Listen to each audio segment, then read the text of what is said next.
मैं बहुत कृतज्ञ हूँ सर, बहुत बहुत धन्यवाद। धन्यवाद। माननीय सदस्य श्री आनंद भदौरिया जी।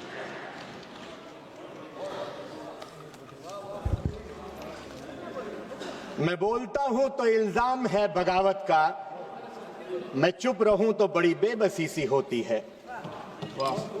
सभापति जी, आज 39 बरस बाद भारतीय जनता पार्टी सरकार के कुकर्मों के कारण हमें अपने शानदार लोकसभा अध्यक्ष आदरणीय श्री ओम बिरला जी के खिलाफ अविश्वास प्रस्ताव लाना पड़ा है। मैं आदरणीय संसदीय कार्य मंत्री जी को बड़े गौर से सुन रहा था कल।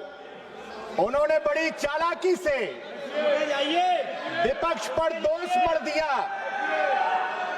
बड़ी चालाकी से संसदीय कार्य मंत्री ने विपक्ष पर दोष मढ़ दिया कि हम देश की संवैधानिक संस्थाओं को कमजोर कर रहे हैं। सच तो यह है, आपने 2014 के बाद देश की सभी संवैधानिक संस्थाओं का राजनीतिकरण किया है, संघीकरण करने का काम किया है, बीजेपीकरण किया है। अब इस लोकतंत्र के पवित्र मंदिर के महान आसन का भी आप बीजेपीकरण करने पर आमादा हैं, आसन की मर्यादा तार तार करने पर आमादा है। इसलिए हम विपक्ष के लोग इस आसन की गरिमा को बचाने के लिए अविश्वास प्रस्ताव लेकर के आए हैं। आसन हम सबको संरक्षण देता है, लेकिन बीजेपी सरकार आसन को कठपुतली बनाने की चेष्टा कर रहा है। इसलिए विपक्ष आसन के संरक्षण के लिए अविश्वास प्रस्ताव लेकर के आया है। जब संसदीय कार्य मंत्री गिना रहे थे, इतना शून्यकाल में मौका दे दिया, इतना पॉइंट, इतना कानून मंत्री कह रहे थे कि हाँ इतना हमने मौका दे दिया।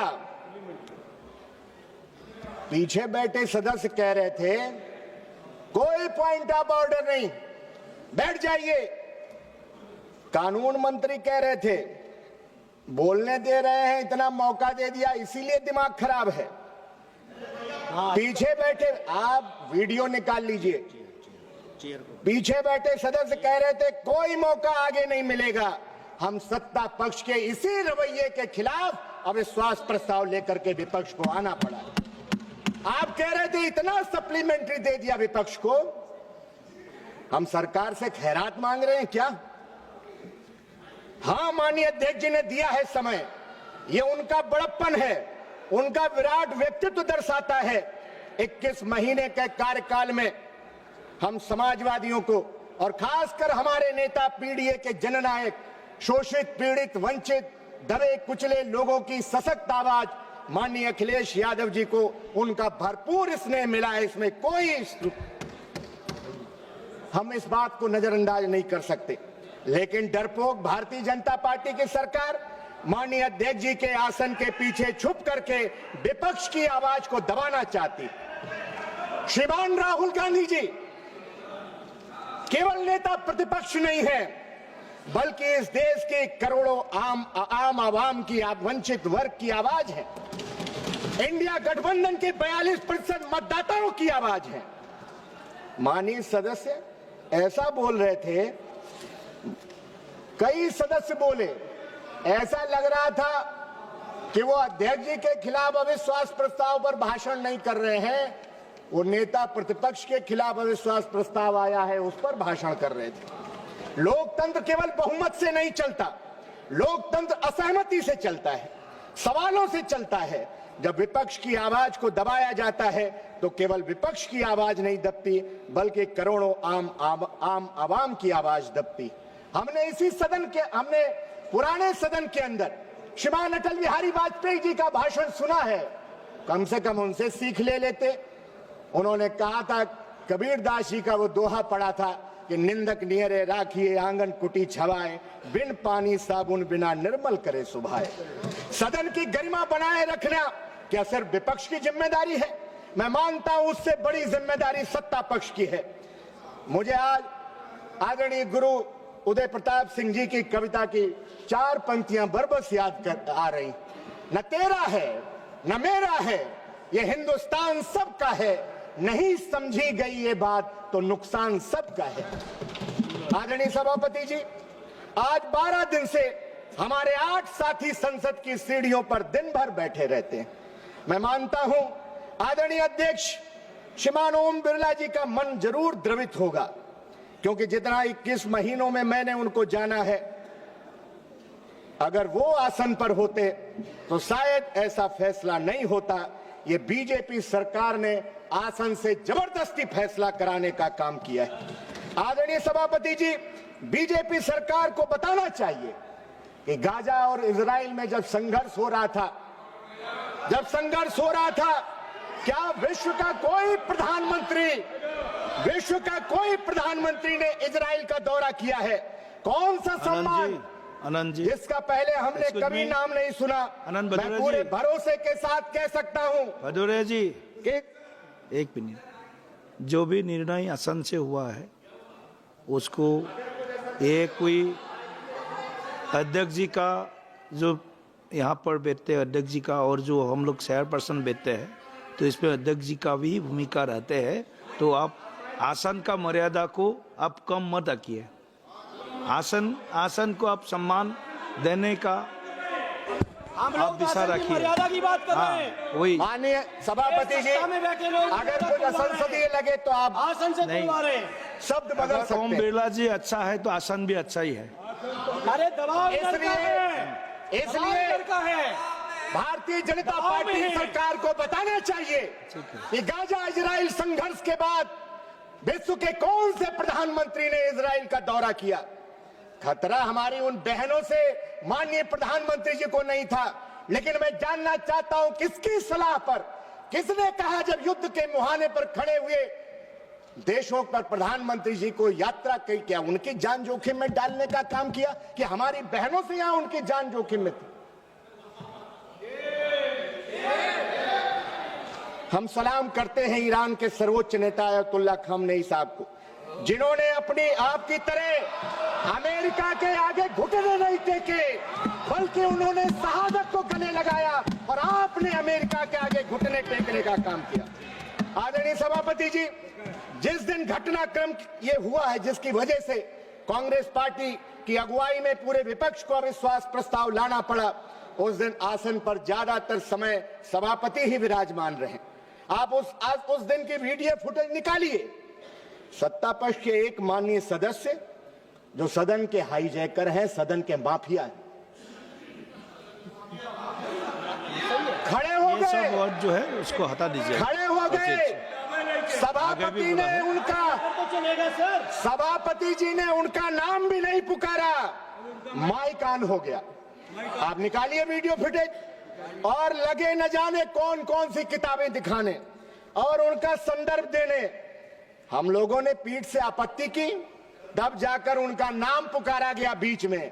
माननीय अध्यक्ष जी, माननीय अध्यक्ष जी पहले ही व्यवस्था दे चुके हैं। एक मिनट कि माइक का माननीय रविशंकर प्रसाद जी, क्या माफिया ने कहा, बोल लिया है? इसी के लिए माफिया सब लड़वाइए।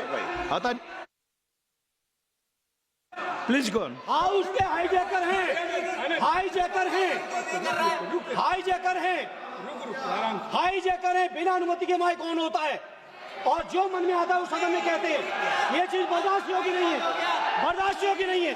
किसी के भी बारे में कोई टिप्पणी करेंगे, बर्दाश्त नहीं करेंगे सर। आपके अलाउ किया है मैंने? यू आर नॉट अलाउड बोल रहा है। आप उस दिन की, यू आर नॉट अलाउड, आप बोले। सभापति जी, आप उस दिन की वीडियो फुटेज निकालिए। भाषण आधा मिनट हो गया, 1 मिनट हो गया, हम लोग चिल्लाए कि सभापति जी आपने तो नाम ही नहीं माननीय सदस्य का पुकारा है। उसके बाद उन्होंने बीच में नाम लिया कि माननीय सदस्य का। और अध्यक्ष जी पहले व्यवस्था दे चुके कि माइक का कंट्रोल उनके हाथ में नहीं है। हम इस व्यवस्था के खिलाफ अविश्वास प्रस्ताव लेकर के आए कि माननीय अध्यक्ष जी के हाथ में कंट्रोल दीजिए। माननीय सभापति जी, हमने देखा है कि कुछ लोग जब आसन पर बैठते हैं तो हमसे कहते हैं कि 30 सेकंड में अपनी बात रखिए, 30 सेकंड में अपनी बात रखिए, और खुद आसन पर बैठ करके लंबा लंबा भाषण देते हैं। हम तो चाहते हैं कि आसन पर आदरणीय अयोध्या के से जीत करके आए पीडीए के हमारे बुलंद अलंबरदार आदरणीय अवधेश प्रसाद जी आसन पर बैठे, लेकिन भाजपाइयों के सीने में जब लाल टोपी देखते हैं तो उनके सीने पर सांप लौट जाता है।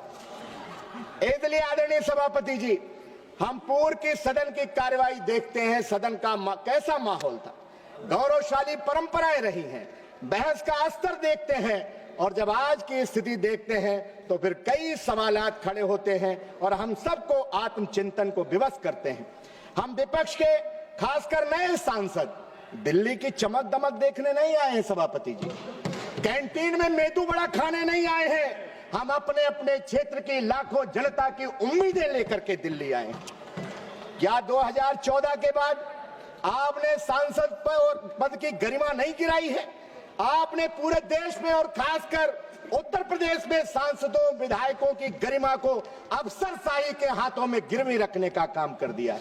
आदरणीय सभापति जी, जनता देखती है कि हमारे मुस्तकबिल का फैसला करने वाली संसद बढ़ती महंगाई, बेरोजगारी, किसानों की दुर्दशा, महिलाओं पर बढ़ते अपराध, मजदूरों के हक, शिक्षा, स्वास्थ्य, सामाजिक न्याय पर कब बहस करेगी? आदरणीय सभापति जी, सरकार इस जवाबदेही से पीछे नहीं हट सकती कि लोकसभा के उपाध्यक्ष का चुनाव आज तक आपने क्यों नहीं कराया। पता नहीं आप किस घमंड में चूर हैं। 7 सालों से लगातार आप संवैधानिक संस्थाओं को कमजोर कर रहे हैं। मैं तो आपके गुरूर पर 4 पंक्तियां कहना चाहता हूं, और राहुल जी चले गए, मैं चाहता था कि वो उपस्थित रहते। राहुल जी ने खोली है, आपके गुरूर पे कहना चाहता हूं, राहुल जी ने खोली है मोहब्बत की दुकान। आगे सुन लीजिए, फिर वाह वाह करिएगा, आगे की लाइनें पर भी वाह वाह करिएगा। राहुल जी ने खोली है मोहब्बत की दुकान, क्योंकि नफरती लोगों को प्यार की जरूरत है, और जीत ने अंधा कर दिया है तुम्हें, तुझको एक हार की जरूरत है। अंत में मैं स्वस्थ लोकतंत्र की स्थापना, संवैधानिक मूल्यों की रक्षा के लिए, संसद की गरिमा बनाए रखने के लिए हम चाहते हैं इस सदन की कार्यवाही ऐसी हो जिस पर हर एक सांसद और देश की जनता को गर्व महसूस हो। अध्यक्ष महोदय के इशारे पर हम सब चलें, इसके उल्टा न हो। मैं व्यक्तिगत रूप से आदरणीय ओम बिरला जी के प्रति विश्वास व्यक्त करते हुए इस अविश्वास प्रस्ताव का समर्थन करता हूं। जय हिंद, जय समाजवाद, पीडीए जिंदाबाद, माननीय अखिलेश यादव जी जिंदाबाद, समाजवादी पार्टी जिंदाबाद। आपने समय दिया, बहुत बहुत धन्यवाद। धन्यवाद जी। ऑनरेबल मेंबर श्री के सी वेणुगोपाल जी।